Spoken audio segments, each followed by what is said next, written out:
Chef Jeff goes back for seconds. Another trade, this time Miles Bridges to the Phoenix Suns. I'm live here on YouTube. We'll break it all down with your questions and comments. Let's get it. Locked On Hornets.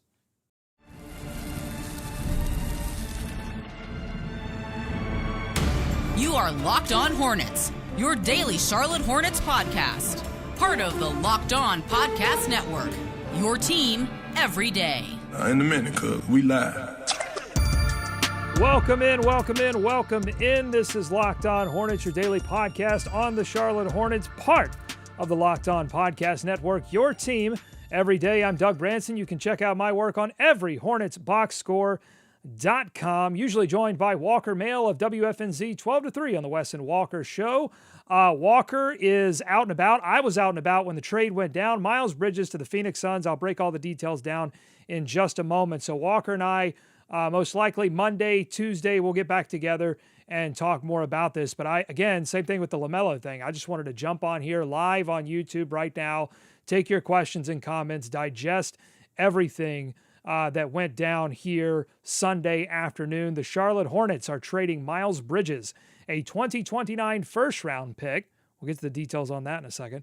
And a 2027 second-round pick to the Phoenix Suns in exchange for Grayson Allen, Royce O'Neale, and a 2033 first-round pick. This was such a big deal that Nada Edwards wanted to jump on and talk about this with me from all the way in jolly old England, but we couldn't get the Wi-Fi signals. They got crossed. We couldn't get them to work. So I hope we hear from Nada later on in the week as well, because he has thoughts. Monumental trades happening for the Charlotte Hornets since the draft. LaMelo Ball traded to the Minnesota Timberwolves. Miles Bridges now to the Phoenix Suns. I want to get to your comments in a moment, but man, I mean, a lot. Miles Bridges carries along with him a complicated history here in Charlotte. Some good, some bad. I'll talk about it all, but let's just kind of focus on the trade for now and talk about what this means for the Charlotte Hornets in the short term and the long term. First, let's go to the picks that are coming back. It is a 2033 unprotected first-round pick from Phoenix that joins an unprotected first-round pick that the Hornets acquired in the LaMelo Ball trade from the Minnesota Timberwolves, meaning in 2033, the Hornets will now have their own pick plus two unprotected first-round picks. And I know when the LaMelo Ball trade happened, a lot of you, snarksters got on to X or whatever and were like, oh man, can't wait to hear about that 12-year-old. Okay, it's fine. I get the implication that it's like you traded away a lot of talent now for talent that we have no idea about, okay? But those 12-year-olds turn into 19-year-olds. And what if the 12-year-old is Wemby? What if we get to 2033? I haven't looked up any 2033 mock drafts, but now that they have a second unprotected first-round pick, I think I might have to see if I can dig around or maybe make one. I'll ask the guys from No Ceilings, who are now partners with Locked On, if they can make me a 2033 mock draft, because the Charlotte Hornets now have three unprotected picks, which is important because if Minnesota and Phoenix in 2033, I mean, Ant's going to be older, Devin Booker's going to be older, who knows? I mean, they could have already by that time transitioned into their next star era. It's really a who knows situation. But even if those two teams, let's say they're not terrible, let's say they're just middling, they're kind of hanging around the play-in discussion, they're trying to be good and cannot be elite, then because of the way the new lottery reform rules work, now, caveat on the caveat, we don't know what the lottery reform rules will look like in 2033. But if they hold, if this system holds, then suddenly the Hornets would look very good in terms of their chances to acquire a top pick in that draft, because you're just accumulating all of those percentages on top of one another. And then once again, we're seeing this organization transition this core, I mean, really the core four of LaMelo, Mark Wood. The only one that remains is Brandon Miller now, but Mark Williams traded to Phoenix, Miles Bridges traded to Phoenix, and now LaMelo Ball. So the core four is essentially gone. And now you see Jeff Peterson and Schlotkin, the ownership group, really saying, all right, now we're going to build our version of the Charlotte Hornets. All of the responsibility for the wins and losses can now be laid upon our feet because these are our players now. And on top of that, in the movement out of that era, you are now accumulating all of these future assets. In 2027, they've got Dallas's pick, unless it's top 2. They've got Miami's pick, unless it's top 14. And then if it is top 14, it becomes unprotected in 28. So they're either going to get something next season that's 15 through 30, or they're going to get a 2028 unprotected first-round pick. Then in 28, they have the unprotected pick swap with Minnesota. In 29, and all of this on top of their own picks, because they own their own picks from 2027 until 33. And so in 29, they've got the pick swap with Minnesota only if their pick is 1 through 5. In 2030, they've got a pick swap with Minnesota. It's the worst of Minnesota, Dallas, San Antonio. And then 31 and 32, it's just their own pick. And now 33, they've got the 3 unprotected picks, their own, Minnesota, and Phoenix. Along with that, you get Grayson Allen, you get Royce O'Neale. Here's the thing. I don't know who's going to be on this team in October. I know Khan will be. I'm like 99% certain Kobe White will be. I'm 80% on Brandon Miller. And everyone else on this roster, I'm not sure. Except for Steinbach and Christian Anderson. I'm pretty certain they will be as well, but you never know. Because there still is a lot of room in their financials to continue to remake this roster. So could Grayson Allen or Royce O'Neale get moved? Could this deal get combined with the LaMelo deal, which is already seemingly going to get combined with the Julius Randle deal? It's how these deals happen now. It's like all of these deals Voltron into one another, and guys get rerouted and picks get rerouted. And so, like, I can talk about some of the implications of what it means to move Miles Bridges. I mean, we could talk about Grayson Allen and Royce O'Neale if you want to, but it just seems a little bit premature. And it almost was premature, according to reports, to talk about Naz Reid, because Michael Scotto said that there was talks about rerouting Naz Reid in a potential Jaylen Brown deal that the Hornets reportedly decided not to pursue and instead decided to keep Naz Reid, presumably because the desired number of picks from Boston was too high. But I'm also like, we talked a lot about Naz Reid, and then after the live show and after Walker and I got done talking, I was like, did we talk too much about Naz Reid? Because I'm not sure Naz Reid is going to suit up for the Charlotte Hornets. I thought like, oh, should I do a rotation station? Oh, looks like Walker might join me here. Well, let me get the old control room booted up here and see if I can patch Walker in now. We can just bring him on in live. So, should we even start to talk about Naz Reid as it relates to the Charlotte Hornets until we see fully what Jeff Peterson and company are up to? Do I think they're up to a tank? I don't think so. I see Walker jumping into the control room now. So we will get him. In fact, I think I can bring him on now. Let's Walker, if you can hear me, I need just a second to get things reworked here. But I will bring Walker in just a moment, and then we're going to get to your thoughts and comments and questions. So let's do that now. Actually, I'm just going to do that now because I am anxiously awaiting Walker's thoughts on all of this, but I have to do some technical bebops here to get Walker brought in. He's wearing a 6 Charlotte shirt that I want to hear more about. All right, let's see if I can get him on. There we go. Oh, okay. Hey, I just put you on the screen. You did. What's up, Walker? How you doing? What's up, man? You said you wanted my thoughts? Thoughts on what?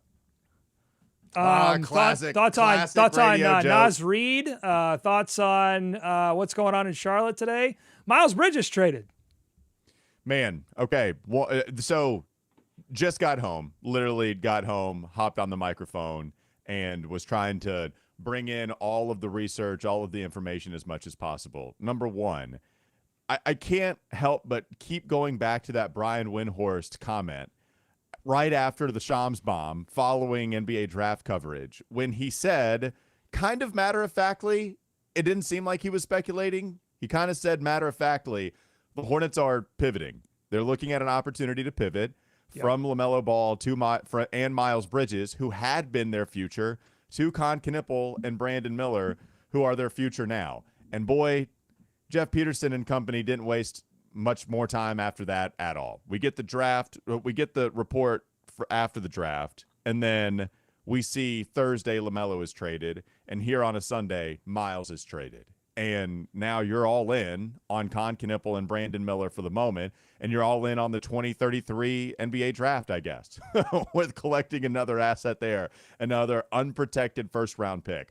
This thing's unprotected, man. Like, that's a big deal. In fact, it is, along with Naz Reid, the best asset you got in the LaMelo trade. So it's interesting, like, you had something, only one unprotected pick that you got back in the LaMelo trade. You got an unprotected pick the same year in the Miles Bridges trade. And who knows what pick is going to be better, right? Like, that's interesting to me. So you get all of these picks, you keep stockpiling. They have all of this opportunity to do a whole bunch of other stuff, whether it be this offseason. If they don't do what you want them to do this offseason, they can wait to the deadline and so on and so forth. But they have so much flexibility. I do think they have a pretty good basketball team. How good? Yeah, I'm trying to wrap my head around all of that right now with Grayson Allen, Royce O'Neale. They're not done. Hashtag they're not done season is here. It is alive and well in Charlotte. I'm not sure Grayson Allen and Royce O'Neale are going to suit up for the Hornets this upcoming season. I think they will. Maybe Grayson, just because of that Charles Lee, Grayson Allen connection. But who knows for sure. Whew, buddy, there's a lot. I was not able to take in your live feed here, Doug. So you want to fill me in on what your thoughts were, so then we can create that Locked On Hornets magic that everybody knows so well. Well, you joined at the perfect time because I had really just gotten started. I'd gotten the details of the trade out. I talked a little bit about I went through all of their future picks, and they've got their own through 33, and then they've got a lot of other people. OPP, we're down with OPP on this podcast. Other people's picks, and they have got a lot of them, and they are obviously setting up something for the future, the next version of the Charlotte Hornets, which, I mean, what a concept as a front office to not only be investing in the present, but also to be investing in the future version that could also be used, those assets could be used to further enhance the present version. I do want to get to a few of the comments because I haven't, and that's part of the whole live show deal here. Someone, and I haven't really talked about Miles Bridges at all. I've just been dealing with the idea of what they've done now by trading LaMelo and Miles, and you put it perfectly. This is a pivot. This is a front office and an ownership group that is now saying, this is our team. We are going to take responsibility for the wins and losses because these are our players. The shift that I think some people in the fan base wanted to happen sooner rather than later, because there wasn't a lot of success in the previous version of this franchise. It has happened slowly, but it has happened surely, and this Miles Bridges really caps it off. Someone in the comments, these are coming hot and fast, and so I'm going to be unable to scroll back to see who said this, but someone joked that David Walker is now finally safe to come on the podcast again because yes, what's real quick, Walker. What's funny is that David Walker has not been back on the podcast. The joke is that anytime David comes on the podcast, or we schedule him to be on the podcast, something huge with Miles Bridges happens. Okay, that didn't happen this time, but David has been blowing up our group chat in a way, like David's been taking care of his own life. His sickness isn't cured, but he found some good medicine and just like family, getting away from it for a little bit, really recentering himself in a way that I respect, in a way that I cannot do, unfortunately. And so he's done that, but he has been engaged in a way that is different. And then, of course, in that engagement comes big Miles Bridges news. So the joke is well taken. I was going to say the same thing. The fact that like David has just generally been in the ether a little bit more over the last couple of days. The fact that David's presence is here means that something with Miles had to happen. Although I don't know how much I would call this controversial, right?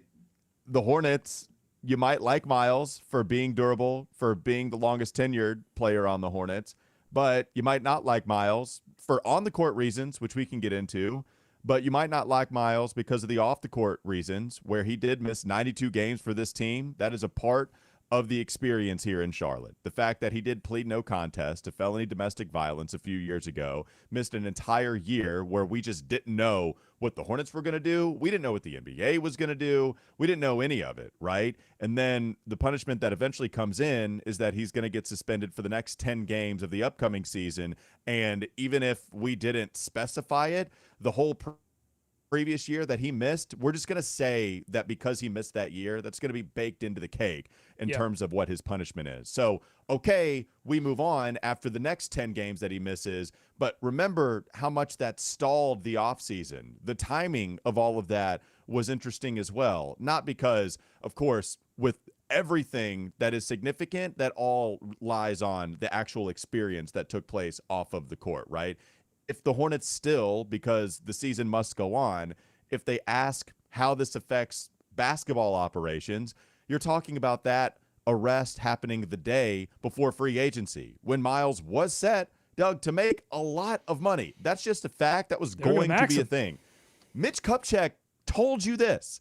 Remember, Mitch Kupchak, not many secrets with that guy. He was going to tell you how he was operating, and he told you that Miles was in their long-term plans, and that happens the day before free agency, and eventually you play out another year.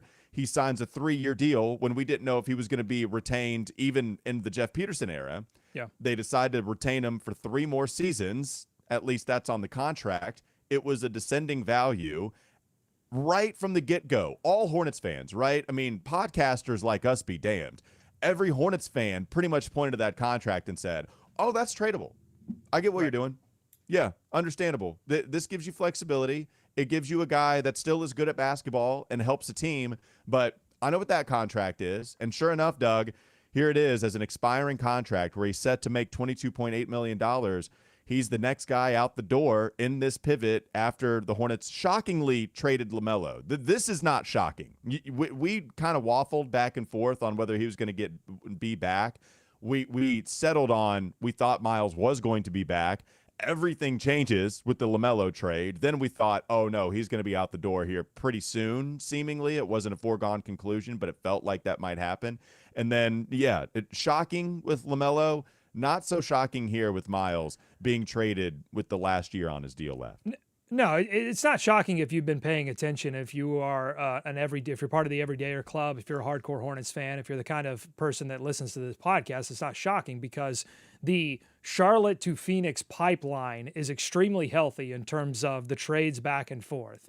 So you've got that, but on top of that, Miles Bridges went to Michigan State. The owner of the Phoenix Suns, Matt Ishbia, played at Michigan State, is a Michigan State, I'm sure, booster of some kind, and is assembling Michigan State players and coaches to helm this team. So yeah, this is not shocking at all.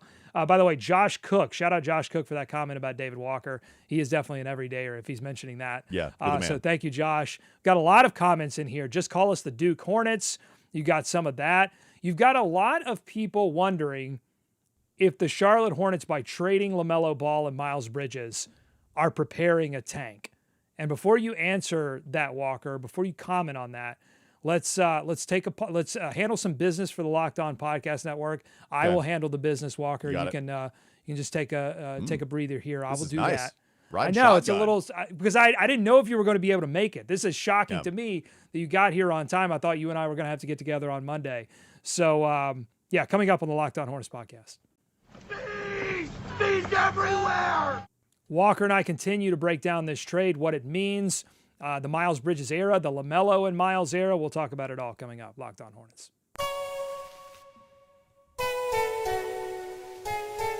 Today's episode of Locked On Hornets is brought to you by FanDuel, the biggest stage in world soccer. It's here. In fact, it's on right now. As soon as I get done with this podcast, I'm going to go watch some South Africa versus Canada. Every match feels like it has the potential for a memorable moment. One goal can completely change the energy of a game, shift momentum, and alter the outcome in an instant. That's what makes tournament soccer so exciting, from the opening whistle to the final kick. Now FanDuel is giving fans another reason to stay locked into every match with Every Goal Pays. You bet on a match and get bonus bets for every goal scored in that match. More goals means more bonus bets. All you have to do is turn on your token.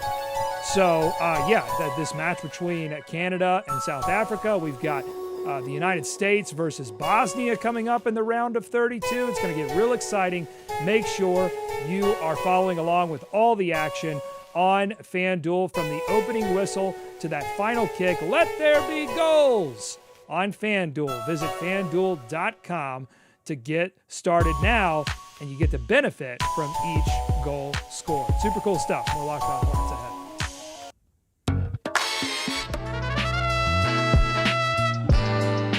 Oh, wrong boxes there, as we did that, some holdover there from the crossover show that we did with Ben Beacon. We're just doing too many trade shows. I can't keep the graphics straight. Walker, are the Hornets tanking?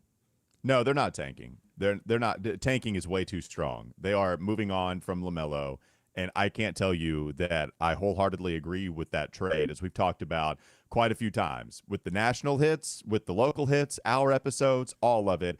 In a vacuum, I don't agree with that trade, but they have so much more flexibility. I just don't know what this team is going to look like afterwards. Miles Bridges being traded. People worried about the Hornets tanking after the Miles Bridges trade. I got to ask you why.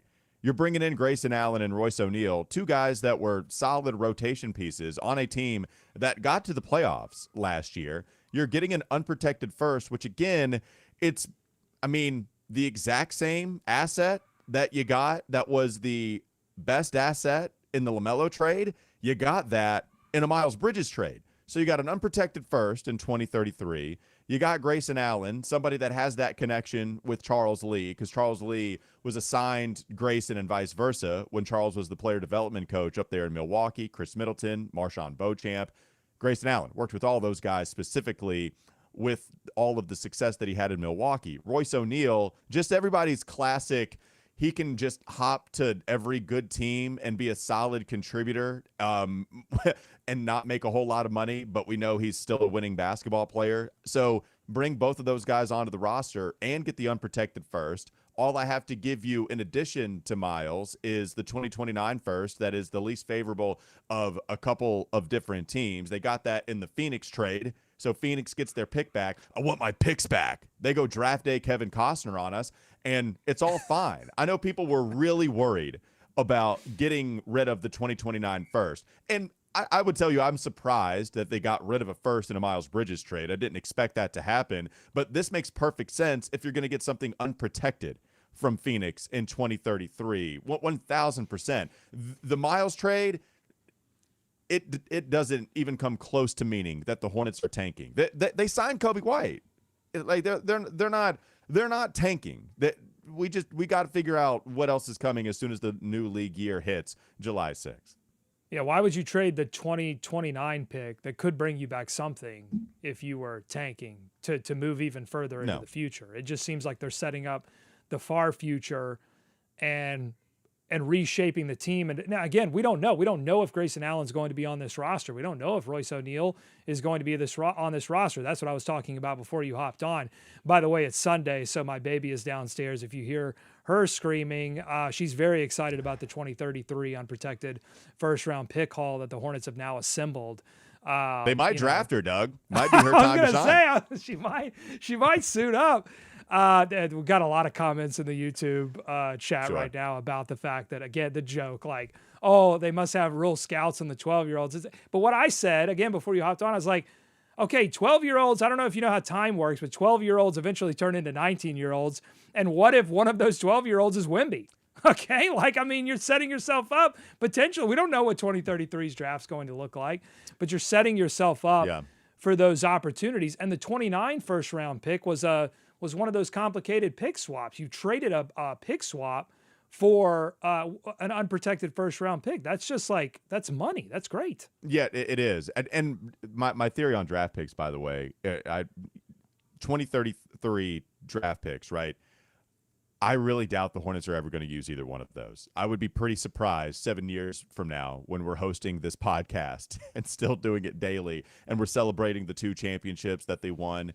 When we're doing all of that, I don't think that they'll have 2 2033 first-round picks, one from Minnesota and one from Phoenix. But draft picks are valuable because perception is reality with draft picks. Nobody knows exactly how valuable a first-round pick is going to be. But the reason it has value to it is because general managers assign so much value to it. So once they grow arms and legs, they immediately lose value. It's driving the car off the lot, immediately losing value. So 2033, while we can joke about the 12-year-olds, hey, man, I went and picked the low-hanging fruit. It was too easy. You think I'm just going to let everybody else have the fun? Nah, man, I'm going to pick the low-hanging apple myself as well. But reality is they're going to get rid of the picks because they're more valuable in 2027, 2028, and all the way up until you get to draft day 2033. And you're going to move them for something else to help you win now, to help you win at the deadline, to help you win post-deadline, next year, whenever. You have a bevy of picks. They already had the second most amount of first-round selections before they got an unprotected first. And I guess the way the math would work out is it's a wash, but they certainly get a more valuable first-round pick. This one is way more valuable than the one they just gave up in 2029. Perception is reality with draft picks, and reality is GMs value the hell out of them, so they're going to give us something valuable for these picks way before we end up, quote-unquote, using them in 2033. T. Blair here on the chat says, y'all keep laughing about this 7th grader stuff. Darren Peterson was dropping 92 in 7th grade. Look at him now. Take him. Go ahead. Make the pick. And then someone else said, Damien said, we're addicted to mediocrity. People just accept it now. And to that, I would say, what were we with LaMelo and Miles?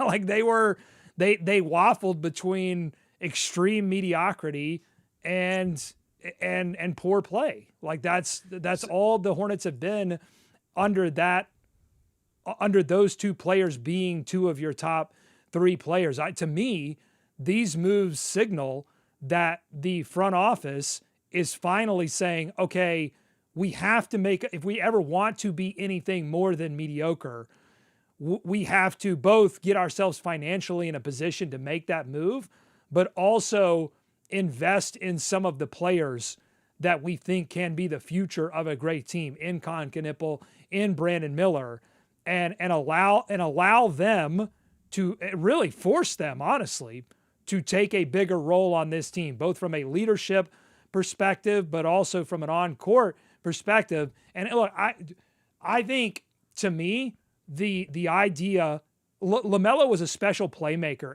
and you can find plenty of highlights of him making plays to Con Knipple and Brandon Miller. But if Brandon Miller can't get better as a playmaker, and if he can't get better as someone that can create plays for himself, I think Con showed plenty of those flashes in his rookie season. I think he'll even be better at that in his sophomore season. But if they can't get better, then they'll be the next to move. But you have to figure that out. And I think that's part of this is that, and part of this is let's get the books in such a place where you can make plays for players that can move this organization out of mediocrity and into something more special. So the whole LaMelo and Miles never won anything, and we're addicted to mediocrity and all of that. To address that for a second, because I've seen people bring that up, especially with LaMelo. What I would say is our most beloved Hornets of all time also could be tasked with having not won anything here in Charlotte. Kemba Walker, I think, is the best Hornet of all time, given longevity and success. But the success is having gotten to a couple of playoff series. One, when he wasn't the best player on his team in 2014. One, when he was, but the supporting cast was adequate. And they made a shrewd move at the deadline, starting Courtney Lee over PJ Hairston. We love bringing the fact up. And that really propelled them to have a great second half of the year, and Kemba's awesome, but they didn't win a playoff series with Kemba. It doesn't mean that Kemba is any less than. It doesn't mean that LaMelo is any less than. I always got mad at the Hornets for trading guys that I think could play a really significant role, wherever it may be, on teams that were going to be better than the one that we were currently talking about. So if we play that game, if we play the game of the Hornets are going to be better, that's the goal for every front office. They're going to be better next year, 2 years from now. What does LaMelo look like on that team? What does Miles Bridges look like on that team? Okay, well, they were really good the second half of this past season, right? But there are still things that they need to improve on. So, in my opinion, I would think that LaMelo, having been the best player on a team that won 44 games, could have won more had he played maybe 82. That's baked into the equation here as well, why you trade him. He'll never play 82. It's really hard for any player to play 82 games, whatever, right? That guy still, let's just say LaMelo eventually becomes the second best player on a team that is looking to contend in the postseason. Man, that's still awesome, right? Like, that's still a really good basketball player that can help facilitate. Maybe you get whatever it is you need out of that best player you go after, whoever that looks like. Better defense, better rim pressure, more attacking, getting to the foul line more. LaMelo still helps that squad a lot, and we know that. We got a little bit of evidence pointing to that because of how big of a role that he played in the second half of the year. Now let's go to Miles Bridges. Nobody was arguing that Miles was the third best player on the team. Maybe I shouldn't say nobody.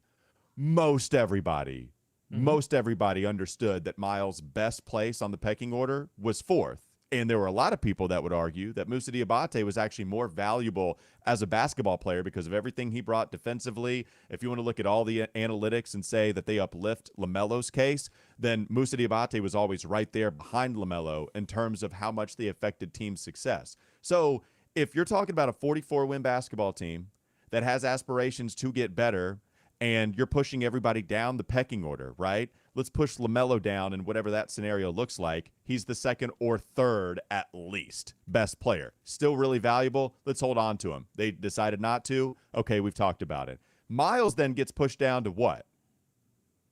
Like sixth? Like off of the bench? Doug, I don't think he was going to start over Naz Reid. He might, but I don't think he was going to start over Naz Reid. I would have put a lot of money that the Minnesota Timberwolf power forward that has been in the top 5, 6 man of the year voting the last few years and has postseason success, I would say that he was probably going to start at power forward. So now you're talking about a guy that might have just been moved to the bench but would play a key role even still, moving him for an unprotected first, and you're getting guys that played rotation roles with a team that got to the playoffs. So, like, are you surprised that you would trade that guy for an unprotected first and 2 rotation guys on a playoff team, right? Like, to me, when we talk about team success, we're married to mediocrity. Man, if you want to say that because they traded LaMelo, I could understand how you get there because you think LaMelo is incredible, as do I. The Miles Bridges trade does not indicate that the Hornets are married to mediocrity by any stretch of the imagination. You got fair and maybe even better value, I would say better value, in what you got in this trade with Miles going to Phoenix. He was getting worse as a defender. He did recover some of his, I think, offensive efficiency. He became a little bit of a better decision maker as his usage percentage went down versus like 2 seasons ago when, because of injuries, he was a primary figure in the offense, a primary offensive initiator, and the results were like medium to bad. And, you know, so it got better in a lot of ways, a little bit similar to the LaMelo situation. And then I think he recovered some of his value because the Hornets have been trying to trade Miles for a few seasons now and have just not gotten whatever it is they needed to make that happen. They haven't gotten it. And now they finally did. And I wonder if part of that too was Miles just eye test looking a little bit better, at least offensively. But defensively, he used to be a guy, you would have some qualms about him falling asleep on backdoor, just sort of like focus and consistency. But he was a player that could be depended on to guard the best player, the best wing offensive player on the opposing team. I don't think you could really say that about him last season. So Yeah, I mean, I think the time was now, and Naz Reid is an upgrade, and I agree with you. I think Naz Reid, unless Naz just felt more comfortable in a 6-man role and had no desire to be a starter, I think he would have started. But that's probably like why he was always going to get traded, is because like, could you do that for a player that has been lauded by the rest of the team as like a leader in the locker room? Would that have worked? Would that have made sense for him? Would that have made sense for the Hornets? I don't know. I don't think any of that made a lot of sense. So this to me, once LaMelo got moved, felt inevitable as a shift. I totally agree with that. And everybody's saying that we don't understand chemistry. I saw a couple of those chats. I guess we don't understand chemistry. We don't understand how valuable he was to the team. Man, the calculus changes when you trade your franchise player and the best friend of that dude that you said was the leader.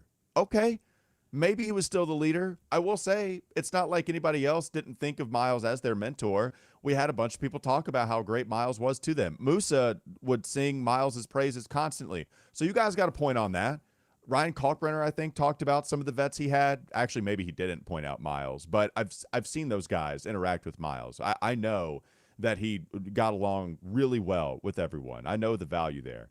But the calculus changes. And it changes because, for better or worse, in your opinion, Jeff Peterson and the Hornets regime, they wanted the calculus to change when they trade the best player with LaMelo going to Minnesota.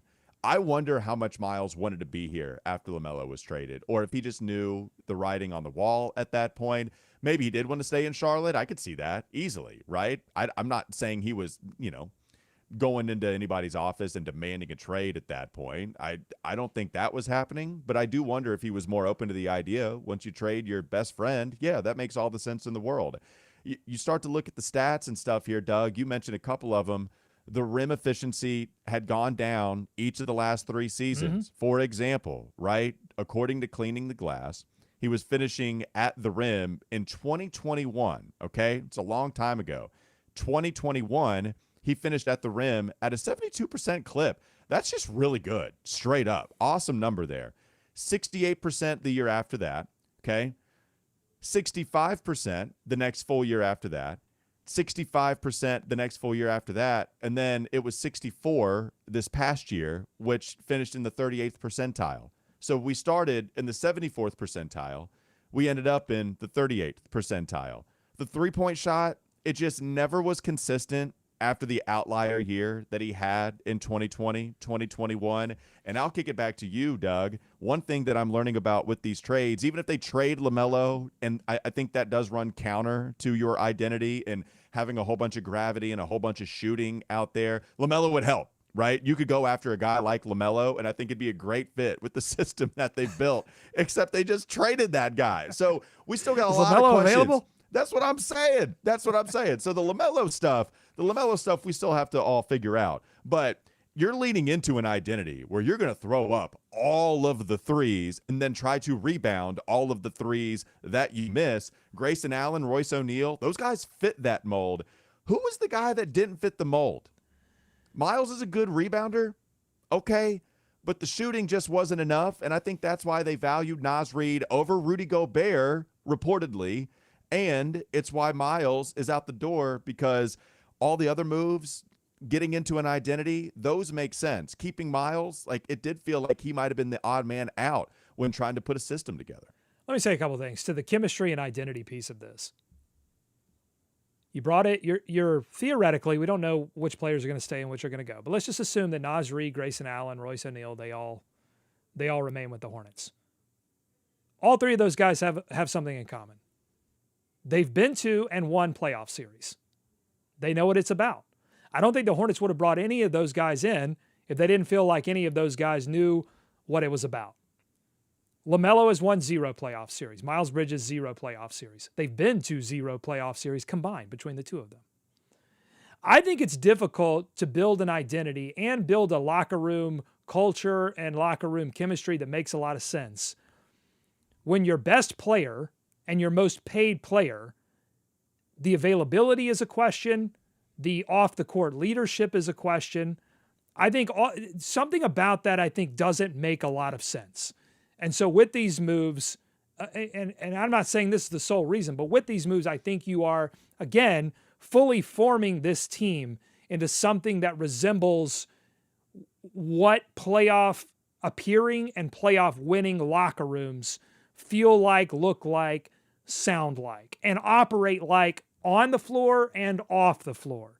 Playing both ends, being committed to that. Again, I think all of these players fit that bill somewhat better than maybe LaMelo and Miles did. So, I understand too. I understand like why this cognitively is a little bit dissonant to say, well, they want to go out and they want to do better than 44 wins, but they traded away LaMelo Ball, who was leading them in lots of playmaking and offensive categories and lots of stats that compare him to Jokic in terms of what he did for the other players on this team. I totally understand that. And that's why I say, this is now the responsibility of Jeff Peterson, Schlotkin, Charles Lee to turn this group or maybe add to this group this season, this offseason or next offseason, and turn this thing into a winner sooner rather than later, or people are going to be really upset with the implications, Absolutely. Particularly if LaMelo goes on to be a major factor in Minnesota winning multiple playoff series, because then people are going to turn and say, well, it was the Hornets' fault. They never could get LaMelo to that situation where he could be that kind of player. So I'm looking at some of the other chats, right? Just trying to respond to what anybody might be thinking about this trade. There are people saying, man, Grayson Allen, Royce O'Neale, those guys didn't do anything last year. I just need you guys to understand that that's absolutely not true. Okay, let's go over the stats last year for Phoenix Suns squad. Grayson Allen, at 30 years old, last year started 27 of the 51 games that he appeared in for Phoenix, and he averaged 29 minutes a game. That is a significant role for that team. Royce O'Neale, 78 games he appeared in the regular season, started 67, and played 28 and a half minutes a game. So you got two guys coming into the roster now. They could flip them. That's entirely possible. But right now, you have two guys coming over to a Hornet squad that each played 28 minutes a pop for a team that pleasantly surprised last year. And you look at some of the stats, Grayson Allen did have his worst shooting season that we've seen. We saw higher volume from him just as an offensive initiator, actually significantly more volume from him than we've ever seen from him in a single season. Real quick, Walker, because I have a point on this. I asked Ben Garcia of Locked On Suns as soon as the trade went down. I went to the Cleaning the Glass page too to check it out, saw that dip. So I immediately went to Ben Garcia, who we'll get on for a crossover later this week. And I said, hey, just real quick, if you have any Miles questions, let me know. Is there any reason that Grayson's three-point percentage went major down last season? And he said, Grayson was asked to shoot about 1 billion threes. No doubt. So that's why it went down. No, 100%. Like that's he is still above 40% for his career, despite shooting less than 35% this past season. It's just volume, man. It gets a lot harder when you're asked to do a whole bunch of stuff with the basketball in your hand. Guess what you're not going to be asked to do this season? It's do as much as you did with Phoenix, and so you would think it's a great bet for those numbers and the efficiency to go up with Grayson Allen. Again, a guy who worked very closely with Charles Lee. And Royce O'Neale, you want numbers? How about 41% on 7 attempts a game? That'll do, especially your typical 3-and-D guy. And Royce O'Neale, Doug, fits the mold of the player that everyone just says, well, GM, just go get the 3-and-D guy. That's what I would do. I would just go get the 3-and-D guy. Except it's not easy because everyone says that. Everyone wants to do it. And now you look at all these teams and all of them need a 3-and-D because it's really hard to go get them. They just went and got the guy who isn't a liability as a rotation player on either end of the floor. Doug Branson, he can do both, and I would like that. If you flip him, whatever, we'll readjust and we'll talk about whatever player is coming back in a potential Royce O'Neale flip. But if those two guys are going to play in a Hornets jersey next season, I like both of them. Mick 3R says, how is Grayson not going to have to do more? Because Grayson was playing on a Phoenix Suns team that was devoid of enough three-point shooting. Now Grayson comes to a team where I don't know if you checked, but there's a bleep ton of three-point shooting on this team now at nearly every position and nearly every player that's going to play at that position. So yeah, he's not going to have to shoot. He's going to shoot a lot of threes because every player shoots a lot of threes on this team except for Musa and Kalkbrenner. But like they are, but he's not going to have the offensive volume that he had, particularly from outside, that he had in Phoenix. So that's the answer to your question. Also, someone else said essentially like, hey, this team has 2 all-team first rookies, and you're expecting them to be absolute garbage, which is like, again, yeah, if you feel like Jeff Peterson and company have done a good job drafting and a good job developing players, and that Charles Lee, if you've said or thought something like, hey, Charles Lee seems to be really good at putting players in the right position and developing young talent, then yeah, I would not start your assumptions on, wow, these players that I saw play last season are going to get worse or they're going to stay the same. I think you have to have some belief that Brandon Miller, who's looking, I saw some pictures of him doing a camp, looks like that shoulder progress is good, that he's going to get better, that Con Knippel is going to make some kind of jump in his sophomore season. That's what I think again, you can go overboard with those projections, but I think you have to have a little bit of that belief. So you bring up internal improvement. I was talking about this, my buddy Rodney, okay? My neighbor, great neighbor. Get you a neighbor like Rodney Graves. Rodney and I were talking about internal improvement and still how that kind of countered what you were missing with LaMelo, right? There are still plenty of questions about LaMelo leaving the Hornets and what that means for this team next year. Yeah. The idea is if Khan gets better next season, because you would expect that from a guy that had a kick-ass rookie year. It doesn't always happen, but you would hope that for Khan. Brandon Miller gets better because he's still young. Musa continues to work on his offensive game. You get Nas, right? Like, that's the idea. Okay. You get better internally, and then you have LaMelo still on the team to supplement all of that. Then, ideally, you win 50 games and we do the thing, Doug. We contend in the postseason, we get there, whatever. Losing LaMelo and everything that he meant might counter all of that internal improvement to where if those guys all improve, that's still great. You might end up in a very similar spot that you did last year because now you don't have the guy on the squad anymore. That's not the case here for Miles. Like, I don't view it that way. Just to kind of talk about the differences when people are saying, are we tanking? I don't get it. Why are they trading all of these guys? LaMelo is still the question, right? Like, that's still the question here. Miles, all of this makes sense to me, why they would trade Miles. We were talking about trading Miles before we got an inkling about LaMelo's exit. But we had talked about it a million times.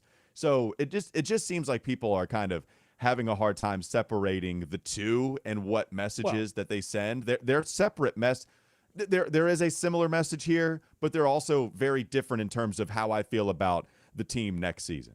They clearly believe they have something in Kobe White that is significantly more affordable and gives them flexibility financially in a way that LaMelo's contract didn't. And they think relative to that, the performance, they've got something. They clearly believe they have something that's going to improve in Con Knippel. They clearly believe they have something that will, once healthy, can improve in Brandon Miller.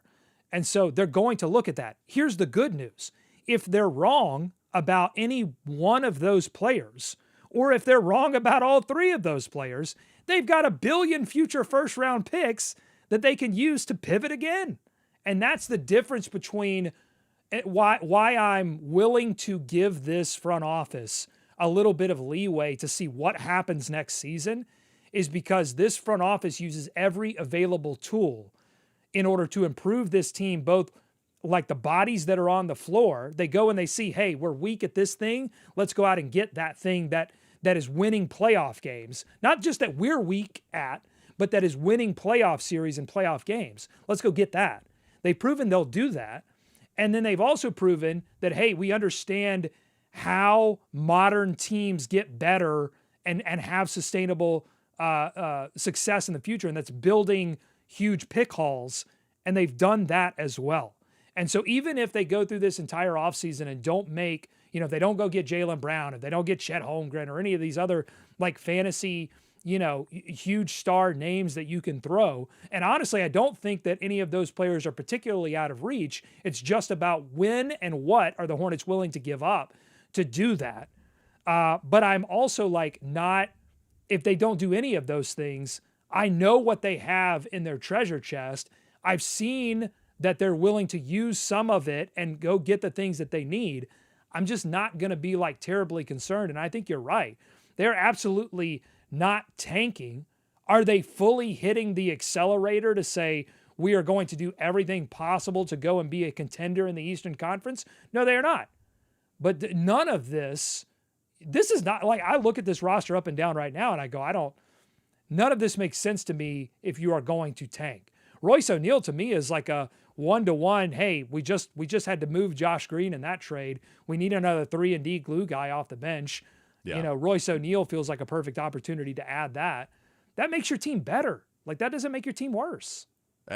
Especially, losing Josh Green, who was a 3-and-D guy, and you lose him, which we didn't talk about at all, and nor should we, because it's the LaMelo trade through and through. At some point, we were going to have to talk about it. But, man, Sion, he's probably like a what? He's not as trustworthy of a shooter yet. And he shot fine, like 30 for a rookie. That's pretty good. Teams were still allowing him to shoot. They were making that bet that, hey man, we got a lot of stuff to worry about. We're going to give Sion some space to operate. So you can't give Royce all that much space to operate. If you want on-ball juice that you kind of like with Sion, which is something Charles Lee prioritized over having Josh Green out there on the floor, then that's not something that you could expect a whole lot from Royce. His usage percentage is quite low, although it's gone up over the last, I would say, it stayed the same over the last couple of years, but that's up from what it was in the middle of his career, right? We got to figure all of it out, but just a useful basketball player. Grayson, same thing, a useful basketball player. And what do you know? We actually had a decent amount of depth in the front court for a little while. Everybody started scratching their head and saying, man, we kind of need some backcourt reinforcements. What you got, Jeff? Well, let's just go get one in Grayson, and let's go get kind of that swing guy in Royce O'Neale as well, who has some of that versatility. All right, there's a ton to talk about through the next week. I do want to get on with Ben Garcia of Locked On Suns and get a little bit more give him some insight into the Miles Bridges experience as it stands today, and also get some more on Grayson and Royce. I mean, again, we're sort of operating here on the idea that they would be part of the team's future, but we have no idea. So Here's what I'd like to do, Walker. I want to take one more quick pause, and then I want to come back and just talk about our feelings of the Miles Bridges experience in its totality and what it means that he's no longer going to be playing for the Charlotte Hornets. I will say I am looking at a list of the NBA free agents because of all the cap space and the trade exception too, with some of the other targets out there that you'd be able to use the trade exception on. So still a lot of stuff to come. So let's do that. Let's take a trip down free agency lane. And then we'll talk more about the end of the Miles Bridges era in Charlotte. Stay with us, Locked On Hornets.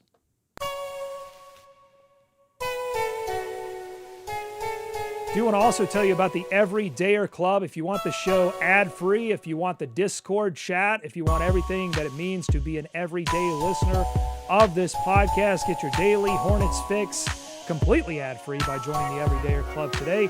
Start your 7-day free trial right now. Get closer to your team without the interruptions. Click the link in the show notes or go to lockedonhornets.supercast.com, lockedonhornets.supercast.com to claim your free trial. More Locked On Hornets ahead.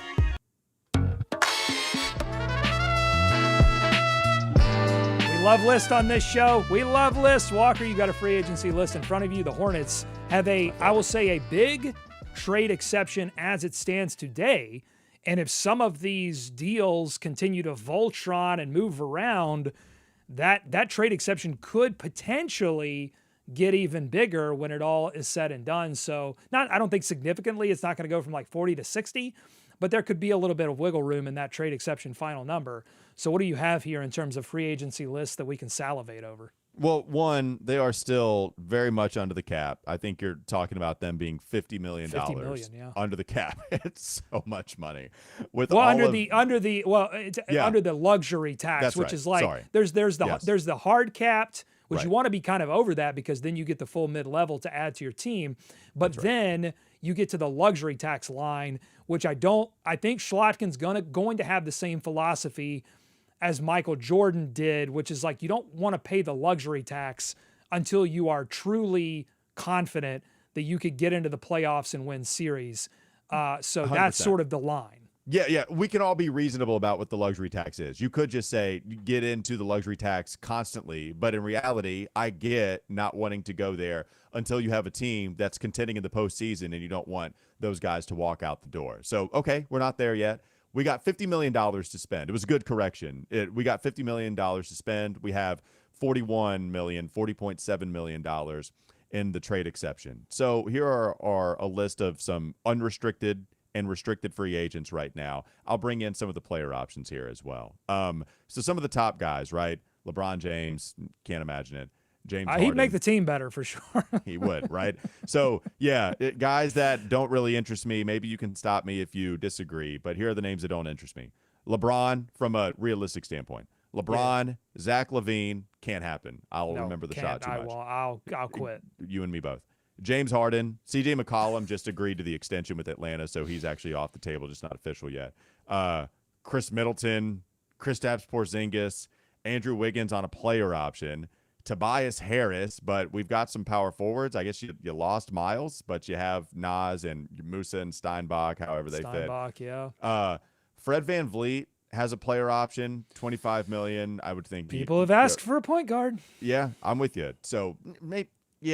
But then, I don't. I Yeah. don't know about that one either. That one doesn't make a lot of with you. sense to me. I want point guard, but also I want point guard size. So here's a name I get to that I'm kind of interested in just a little bit.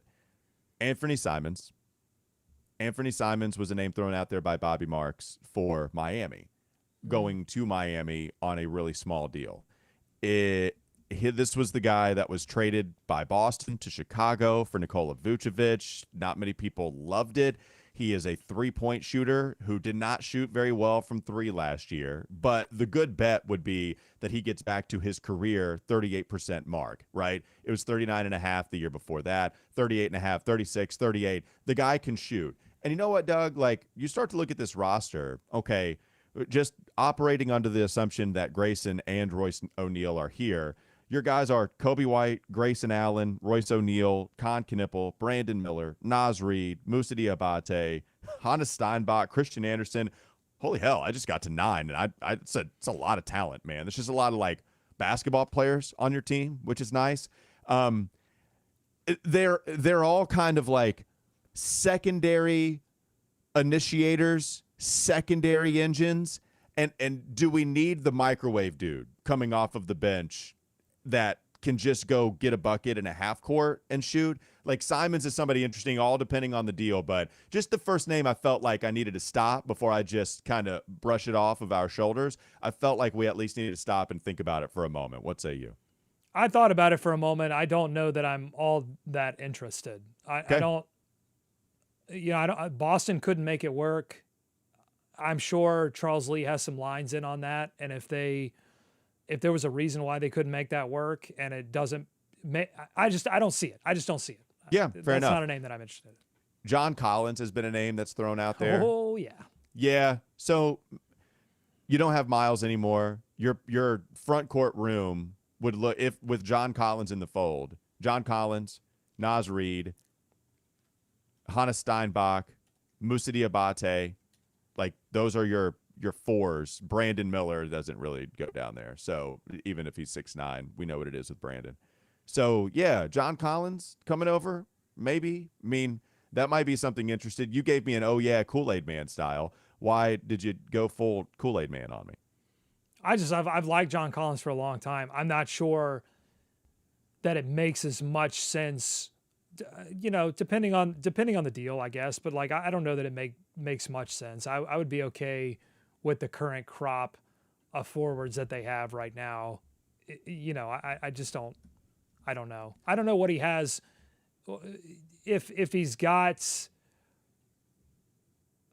because I think they need rim protection. I think if they're going to bring anyone in, you would want to bring somebody who's a little bit better at the rim. I mean, he's mobile. You know, if you're talking about countering, if you're countering Nas, Kalkbrenner, some of the weaknesses in terms of just switchability, maybe that makes sense.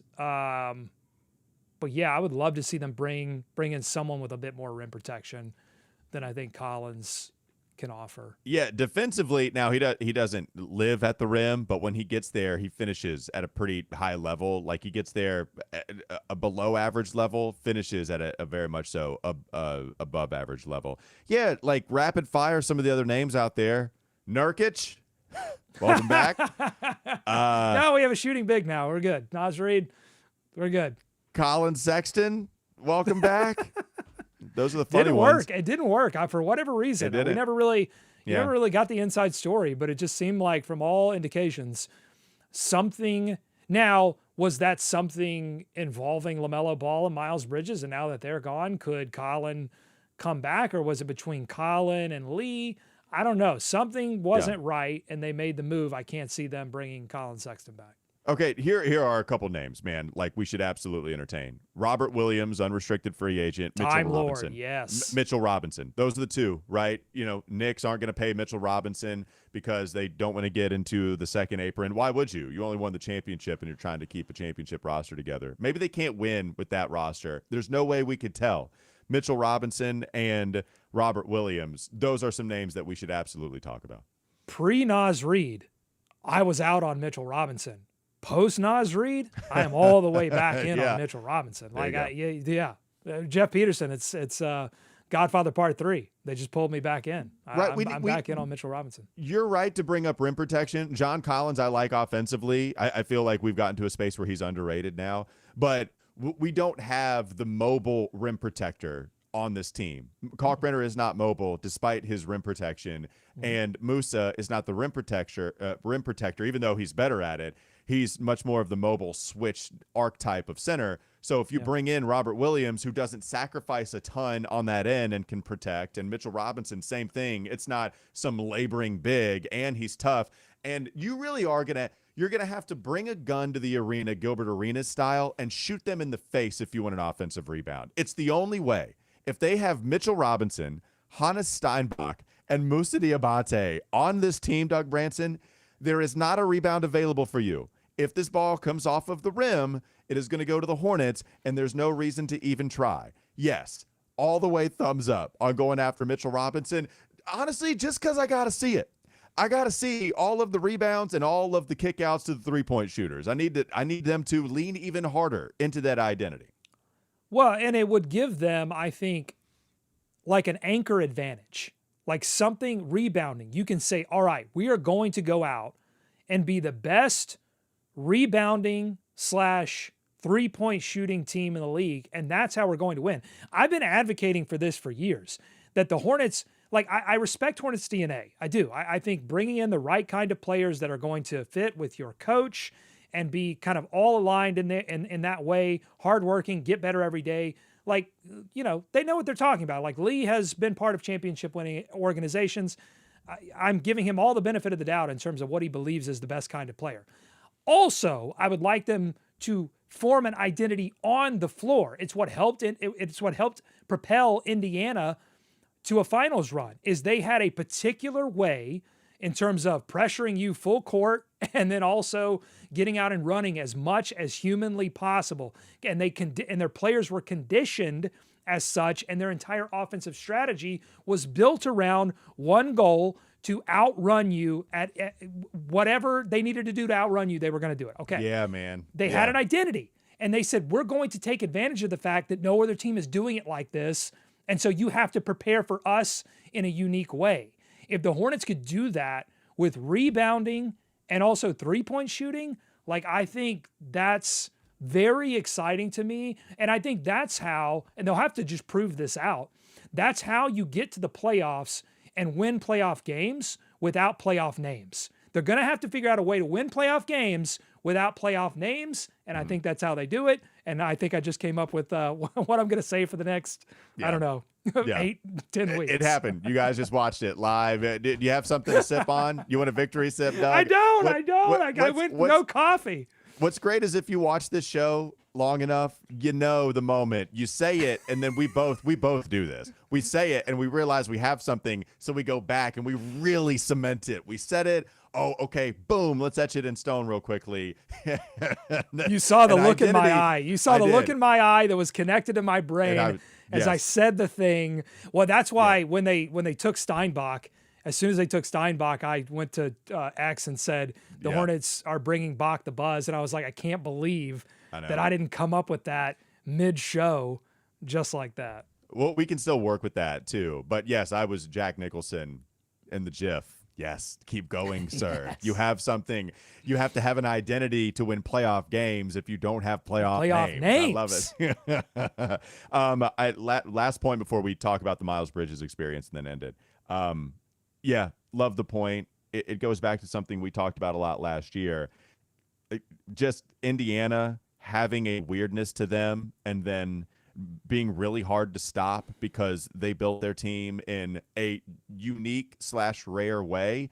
The Hornets are doing the same thing. You're right to bring that up. Like, find what works for you and then be bleeping awesome at it. Go do that.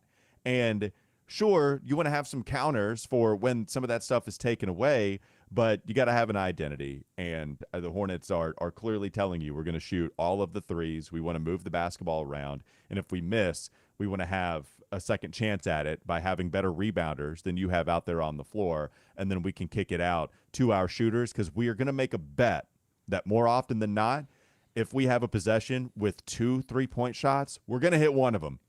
We're going to hit one. And I think it's a damn good bet. Question, without Melo, who is going to energize the Hornets this year? Who's going to be the energizer of the Charlotte Hornets without LaMelo Ball? That's from Pacific Shorts 9461. Energizer on the floor, still a good question. Kobe is. I think Kobe's got that. Kobe's got that gene. He is an Energizer bunny. He does it in a different way, but he does have a lot of that gene in him. I don't know. Khan will get pretty wild. He'll do the leading by example, but it's Musa. I mean, that's probably the easy answer. It's just the contagious energy that Musa plays with that gets everybody running around like a rabid basketball player. It's Musa that gives everybody else the basketball rabies. Someone mentioning the Jarrett Allen's name coming up in the chat a few times. That's still very much hanging out there as Cleveland. A lot of trades. They're going to run it back, but that's like the one player that you wonder.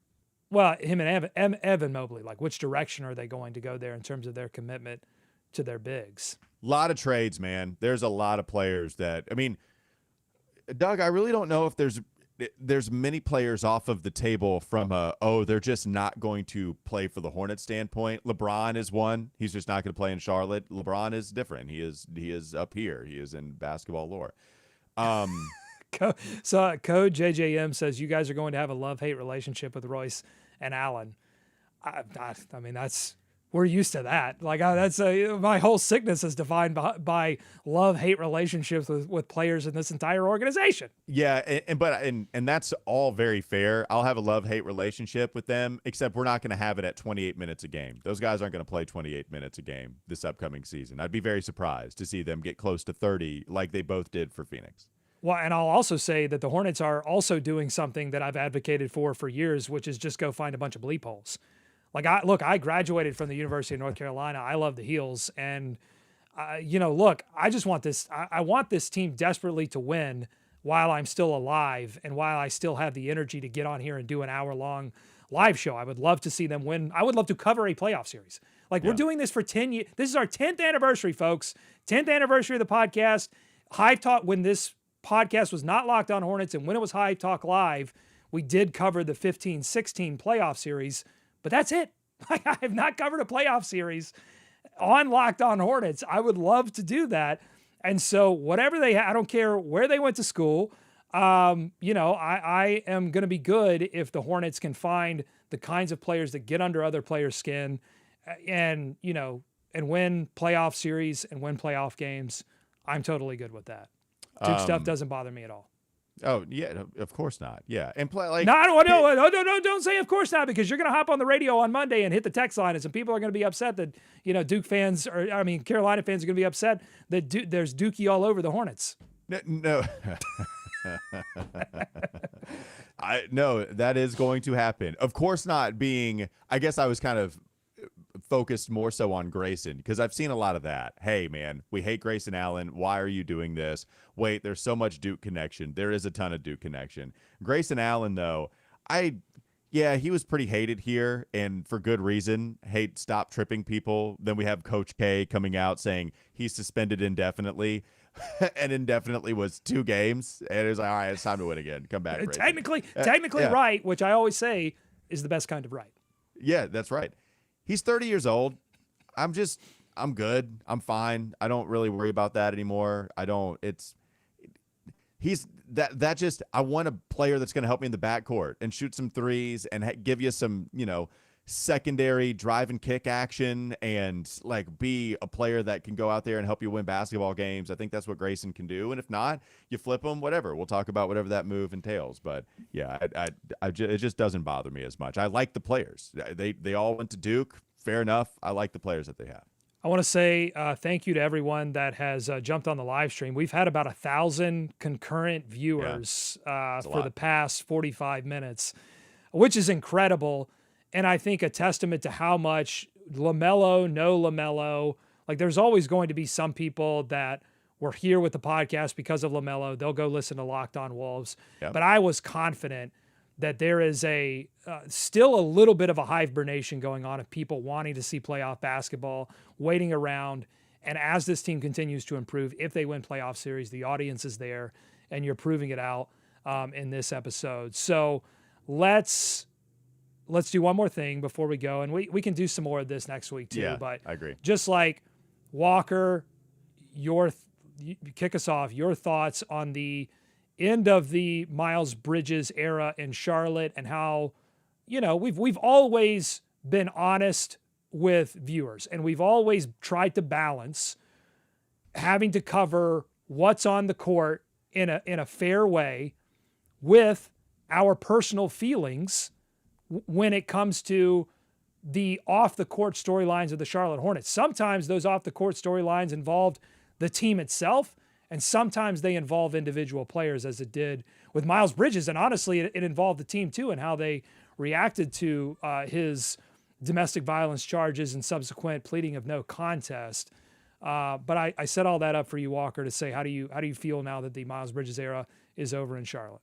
That it was probably time for the Miles Bridges experience to end, especially if the LaMelo Ball experience ended when you traded him to Minnesota. That's when everybody knew, now it's time. Miles played, if you're just talking about the full seasons of basketball that he suited up for Charlotte, you're talking about 7 full basketball seasons. You're talking about 8, but he didn't play in 2022 and 2023 because in that offseason, he pled no contest to felony domestic violence. And in that year, we just didn't know what was going to happen. And we had this very weird dark cloud over Spectrum Center for the entire season because of what happened with Miles Bridges off of the court.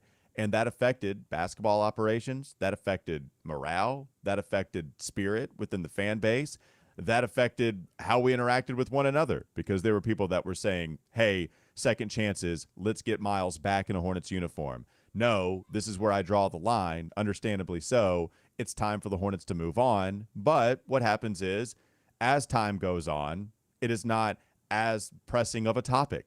It happens with everything in life. And despite it not being as pressing of a topic, it never really fully went away. And I can't tell you that I'm surprised that it never really fully went away, because what happened was pretty heinous. And the fact that it did happen was a part of the story for Miles. It was also a part of the story for the franchise, despite a couple of regime changes here and there. This regime did bring him back on a 3-year contract. They brought him back on a descending deal, which screamed, this is tradable, this is flexible. But they brought him back, and they still wanted to capitalize on as much value as possible. And I get it from that sense. 1,000% I get it from that sense. So Miles played a lot of basketball because when he was eligible to play, he was healthy, he was durable, Played 77 games last year, 64, 69 each of the past 2 seasons. In 2021 and 2022, he played 80. That's not a small thing either, Doug, because this is a team that has been injury-ridden, riddled, some combination of both for the last ever long. And Miles was the guy that dodged all of the injuries and suited up and reached the 50-game threshold every single season that he was eligible to play. And I saw a lot of that for people that are mourning is too strong, but certainly questioning and disagreeing with the move made today, sending him to the Phoenix Suns in exchange for Grayson, Royce O'Neale, and the unprotected first. The Miles Bridges experience, it was up and down, and I do think that a lot of it was down. And eventually they praised him as a leader, and despite him being praised as a leader by everybody in the organization, you always had those questions. It was always something that existed within the ether of Hornets basketball and the locker room, and it's not there now. It's not there.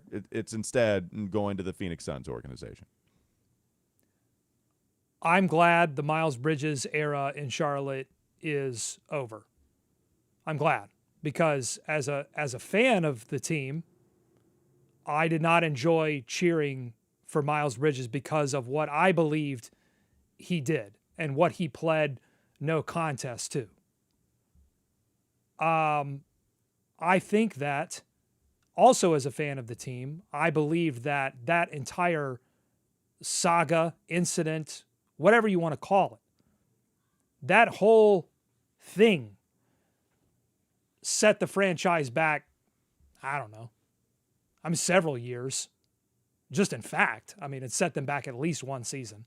But I think the rolling effects of that set the franchise back several years and led to, I think, some of the mediocrity that has been talked about in this chat, and the reason why they didn't win playoff series, and why and what made it difficult to trade Miles Bridges in a sick, twisted, horrible way that I hate about covering sports. What made it difficult to trade Miles Bridges was less that he pled no contest to domestic violence, and more that he missed an entire season, came back a worse player, and was not a playoff player.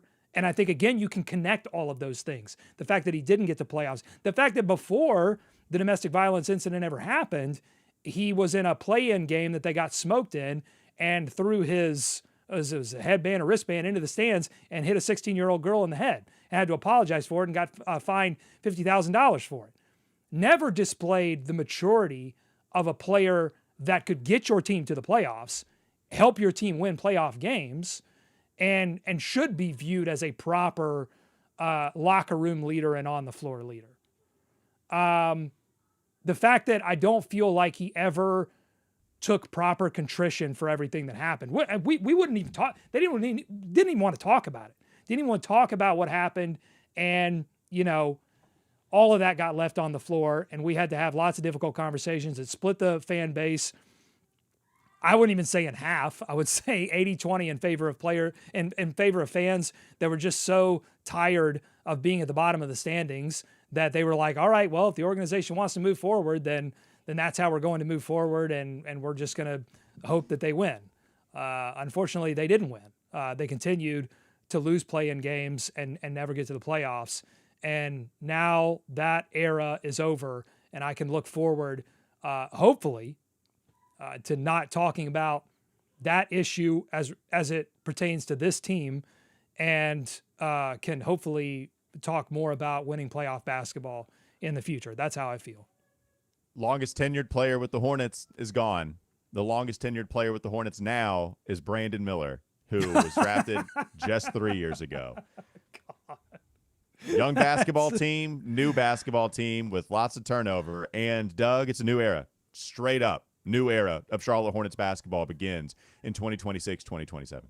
And by the way, to me, that's a good thing too, because I was honestly, I was a little bit worried. I don't know what the word would be, but that Miles Bridges was going to accumulate all of these records for the Charlotte Hornets despite the mediocrity, despite not winning playoff series. And like we went through that with Kemba, but Kemba was a special player. Like we were like, yeah, they didn't win. That's the organization's fault. Kemba was a special player.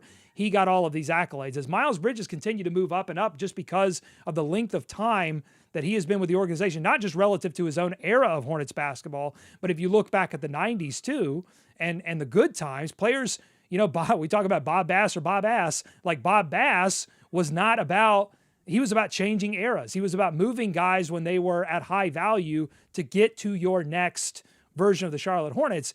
This, not Jeff Peterson, but particularly the Michael Jordan era, Rich Cho into Mitch Kupchak, that era of Hornets basketball was about continuing mediocrity for the sake and calling it trying to win, but really just trying to be cheap. And Miles Bridges, to me, was a totem of that, was a symbol of an era of Hornets basketball that I would honestly, I'll appreciate because of Kemba, because of some of the memories that I have of that time. But I would much rather just forget if Con and Brandon can lead this team back into something more special. So I am happy for the pivot that Jeff Peterson is making for a number of reasons. Okay. There's a lot of options down the road, Doug. They have the trade exception. They have $50 million that they get to spend before they reach the luxury tax, which you and I agree we do not think that they're going to do. They have a ton of draft capital to move and exchange for a player to help you win now. I mean, we'll be here to break it all down on Locked On Hornets because there's a lot to talk about, Doug. Thanks everyone for jumping on the live stream. Make sure if it's your first time, welcome. It's pretty crazy right now. If you maybe you jumped on when the LaMelo trade happened, but welcome. We do this thing every day, Monday through Friday. Subscribe on YouTube. Subscribe wherever you get audio podcasts as well. If you've been watching us on YouTube, I say this every time, but if you've been watching us on YouTube a lot, please head over to Spotify or Apple or whatever you use and subscribe to the audio podcast as well. Even if you're not going to listen, it really helps the show. Thanks to everyone who makes this possible, including producer Evan. He's going to be back on with us next week to help break all of this down as well. Go Hornets! Go America. We're going to continue to swarm Charlotte and talk all about what this team might do in the future. Who knows? See you then.